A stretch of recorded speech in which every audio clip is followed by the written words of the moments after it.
A gente terminar? Olha, brevemente só uma reflexão. A democracia, ela pressupõe a liberdade de criticar, a liberdade de questionar. Ela vale para mim, que sou um cidadão comum, ela vale para qualquer autoridade. A partir do momento que a sociedade, especialmente a imprensa, né, os órgãos de fiscalização, passam a ser coniventes com o cerceamento desse direito por motivo de predileção política. Quando isso começa a acontecer, nós estamos num caminho muito perigoso, porque esses precedentes mais para frente podem se voltar contra nós mesmos. Nesse sentido, eu concordo com o argumento do Dr. Marco Aurélio, que disse que no caso do deputado Franceschini não houve grande alvoroço. E naquele momento também, para quem não se lembra, ele criticou o sistema de votação eletrônica, alguma coisa assim, na última hora de votação. E assim foi cassado o mandato do parlamentar com o maior número de votos no estado do Paraná. Aliás, o Paraná foi castigado novamente a soberania popular quando cassou-se também o mandato do deputado Deltan Dallagnol. Então nós vemos isso acontecendo e, por enquanto, isso está cingido a um espectro político. Mas para isso degringolar é muito fácil, porque a justiça se assenta em precedentes, em jurisprudência e conforme você vai concentrando o poder, as pessoas que detêm esse poder concentrado dificilmente querem abrir mão dele. Então, é só um recado de atenção ao que está acontecendo com os nossos direitos e garantias fundamentais, patrocinado pelos altos tribunais com a conivência de setores da imprensa. Muito bem, o deputado Franceschini fez uma live ainda durante o pleito apontando uma notícia falsa, apontando falsidades contra o sistema eleitoral, o que não existia claramente. Aliás, era uma manipulação grosseira de um vídeo. Marco Aurélio, a gente estava falando sobre o próximo pleito, né, para a presidência, e você dizia que a esquerda preferia, inclusive, enfrentar o presidente Jair Bolsonaro. Eu vou lembrar aqui que o presidente Lula, é claro, nosso atual presidente, disse que não iria concorrer ao próximo pleito. A gente está aqui no plano das suposições também. Quando o Caio fala de que o Lula iria enfrentar, a gente ainda está na suposição, porque, afinal, a gente não faz futurologia. O que a gente tem até esse momento é que o presidente disse que não iria concorrer. Marco Aurélio. Claro, Luciana, é um direito dele, né, decidir se vai ou não concorrer, mas é um desejo nosso, né, pelo menos do meu campo, que ele o faça, né? Seguramente a única liderança política capaz de reconstruir e de reconciliar um país tão dividido pelo ódio inoculado pelo nosso ex-mandatário, né, que deve ser, em breve, inabilitado para as eleições futuras dos próximos 8 anos. Mas, Caio, é importante dizer, né, você citou o caso da presidenta Dilma, nós não vamos ter tempo de debater a questão do impeachment, o controle que o Supremo pode fazer de um processo que é jurídico-político. Você vai ter oportunidade de fazer isso, inclusive com um debatedor que eu tive a honra de substituir, que era o advogado da presidenta, né? Defendi aqui, evidentemente, a honra dela e a correção da decisão, inclusive do Senado Federal, de manter os direitos políticos de uma mulher extremamente digna, que foi vítima de uma grande injustiça que eu poderia classificar tranquilamente como um golpe. E posso, inclusive, sustentar isso do ponto de vista político e jurídico. Quero ter o privilégio de fazer um debate específico com você a respeito disso. E quero também ter um privilégio de fazer um debate específico com você, com o Deltan, com o Moro, com quem quer que seja, sobre as condenações criminosas, escandalosamente criminosas de que foi vítima o ex-presidente Luiz Inácio Lula da Silva.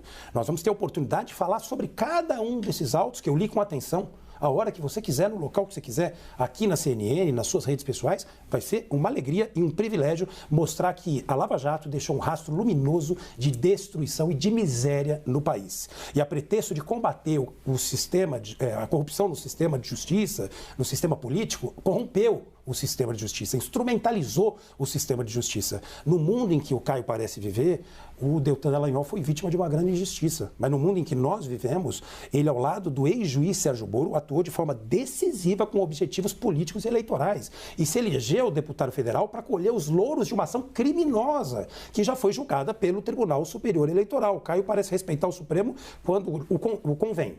Então vamos respeitar o Tribunal Superior Eleitoral que tomou essa decisão, inclusive já tem uma decisão do Supremo dizendo que a decisão, enfim, é válida, né? O Deltan tentou recorrer e não conseguiu êxito. O que nós esperamos em breve não é revanchismo, é apenas uma oportunidade da gente, de alguma forma, reacreditar as nossas instituições, é que esse seja o destino também desse ex-juiz que tanto envergonhou o Paraná e o Brasil, atuando na 13ª Vara de Curitiba. Deve ser cassado também, não tenho a menor dúvida. Inclusive, as circunstâncias desse processo, que vai ser julgado em breve, poderão também ser objeto de um debate sem paixões. Pode chamar qualquer especialista em direito eleitoral, que eu quero ver qual é a tática, né, a pirotecnia que vai ter que fazer para sustentar o insustentável, né? Mas voltando ao que a Luciana falou, acho que o grande adversário do presidente Lula, na minha avaliação, é realmente os juros, né? Um país, enfim, que convive com 13,75% de juros, com uma inflação estável, né, é realmente, no mínimo, questionável, né? O presidente do Banco Central, enfim, conduzido a essa condição pelo ex-presidente Bolsonaro, que, ao que parece, atua contra os interesses do Brasil, né, contra os interesses soberanos do Brasil, dando algum resultado para os rentistas, que, de alguma forma, ainda dão sustentação para ele nesse cargo que ele ocupa de forma tão, com toda a franqueza, na minha opinião, inoportuna, né? Mas, enfim, nós vamos ter a oportunidade de fazer esse debate. O presidente Lula, evidentemente, não vai escolher adversário, né? Nós não temos que nos mover por qualquer sentimento de natureza eleitoral.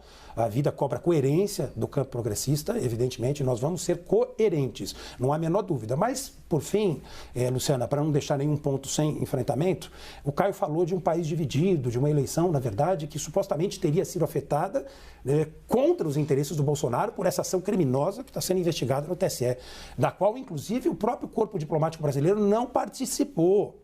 Veja só, o Itamaraty, nos autos desse processo, diz que essa ação não foi organizada pelo corpo diplomático brasileiro. Há um claro desvio de finalidade, há um claro abuso de poder político, que não poderia, evidentemente, beneficiar o Bolsonaro.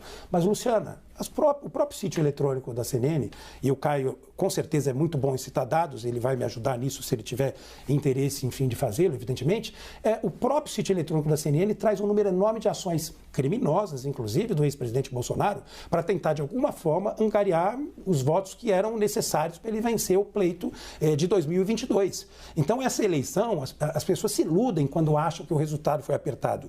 Nunca houve na história do país um abuso tão claro de poder econômico, de poder político, como houve nas eleições de 2022. Nunca houve. Veja o rombo na Caixa Econômica Federal.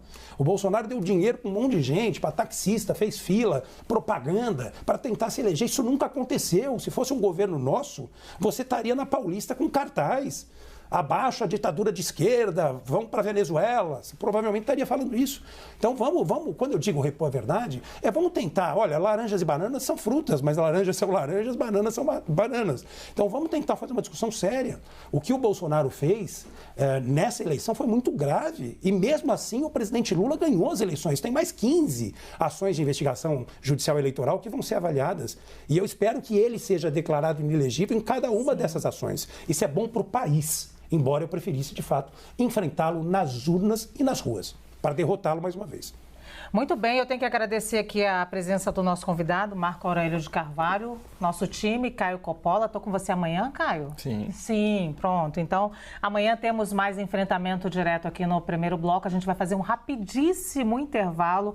Na volta, a gente segue com o nosso time de debatedores, 4 debatedores, no grande debate com as últimas informações do julgamento da ação que pode deixar o ex-presidente Jair Bolsonaro inelegível por 8 anos. O placar está 3-1. Não saia daí, é muito rapidinho, eu volto já.